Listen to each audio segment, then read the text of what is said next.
C'est un camion qui se déploie et se transforme en espace d'exposition d'art contemporain. Nous faisons circuler les œuvres des collections nationales.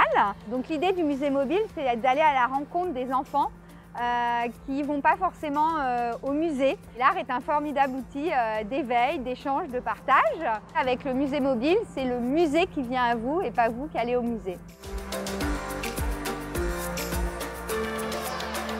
Quand on accueille les classes, on les divise en deux. Donc on travaille toujours en demi-groupes.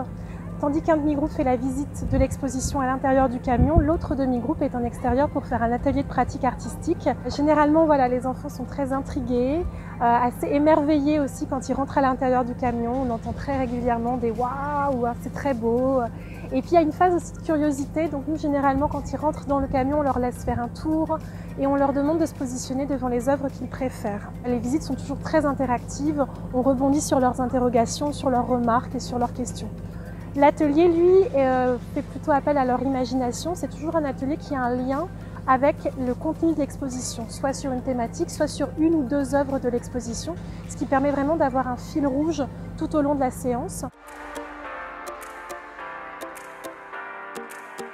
La tournée 2019-2020 du musée mobile, donc nous allons nous rendre dans les Pays de la Loire à partir du 21 septembre 2019. Donc on va participer pour le week-end des Journées européennes du patrimoine à un grand week-end de portes ouvertes du musée mobile dans le pays d'art et d'histoire du Perche sartois, dans la Sarthe.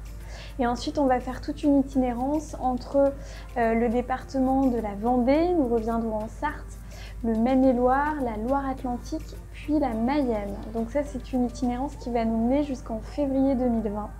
On va privilégier les zones très rurales dans tous ces départements-là, ou alors des endroits où on va pouvoir collaborer avec des centres d'art et des centres culturels. Voilà, comme ça va être le cas par exemple avec le musée des arts naïfs et des arts singuliers à Laval par exemple.